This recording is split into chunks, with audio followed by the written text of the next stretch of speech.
Dans le cycle 1, formation en analyse technique, nous allons aborder le troisième et dernier thème qui concerne l'analyse technique moderne.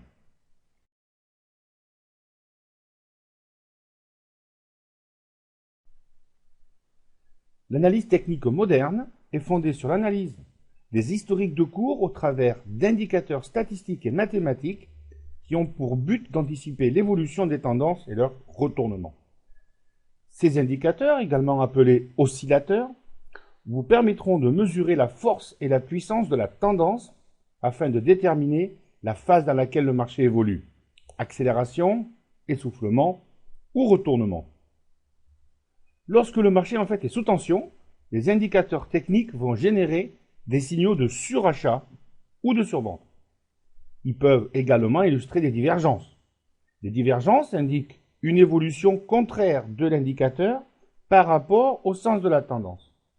Tous ces éléments fournissent des informations cruciales à l'analyse technique sur l'imminence d'un changement d'état du marché.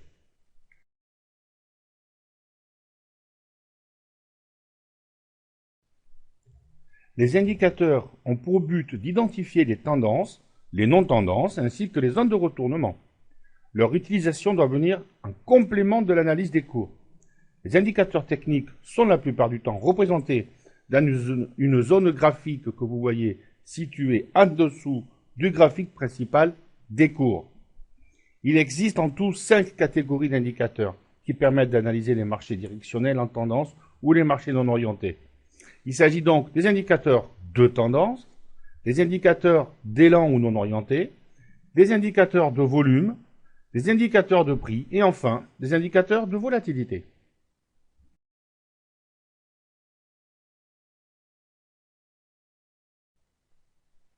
Malgré leur spécificité, les indicateurs techniques offrent des caractéristiques communes d'interprétation. On peut remarquer, par exemple, regardez à l'écran, que les creux et les pics correspondent également avec les creux et les pics sur le titre. En effet, un indicateur technique est une représentation modifiée des cours et reflète les mêmes évolutions. Il permet d'indiquer la force et la puissance du mouvement, tout comme son essoufflement. Les indicateurs, peuvent être bornés ou non bornés. Un indicateur est borné lorsqu'il oscille uniquement entre deux bornes. En général, c'est 0 et 100, comme par exemple le RSI que vous voyez à l'écran. Il évolue entre 0 et 100.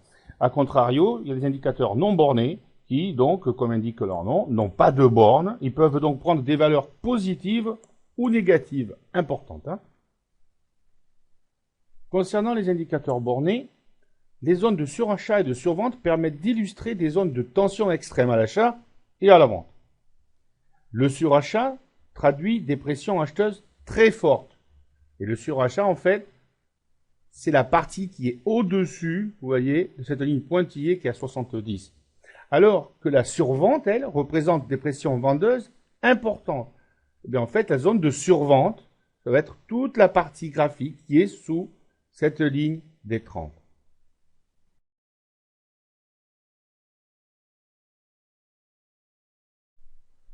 On a vu que pour les oscillateurs bornés, il y a une zone de surachat en haut, là, au-dessus de 70, une zone de survente, qui donc reflète des tensions extrêmes, soit à l'achat, soit à la vente.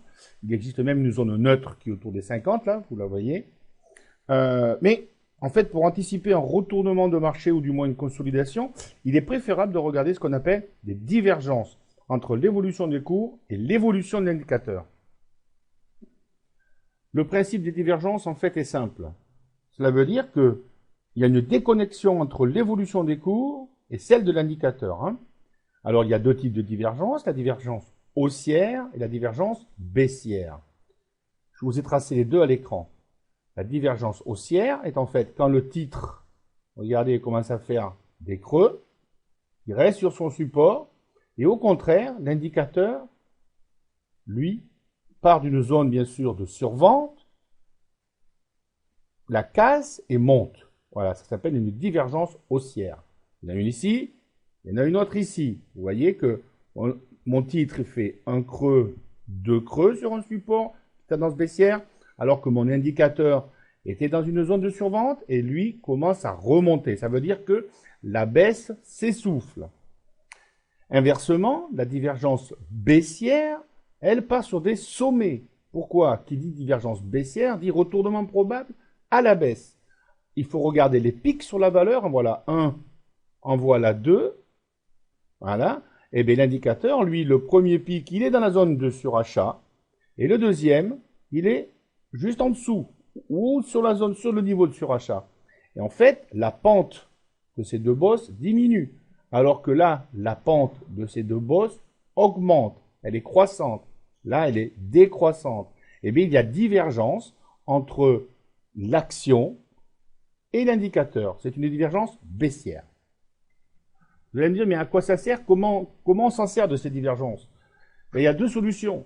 Si vous étiez vendeur à découvert et que vous voyez comme ici une divergence haussière, ça veut dire qu'on s'attend à un probable rebond du titre. On ne sait pas si ça va être un retournement de tendance, mais au moins un rebond. Donc, c'est l'occasion de prendre ses bénéfices. Hein, donc, de racheter une partie de vos positions.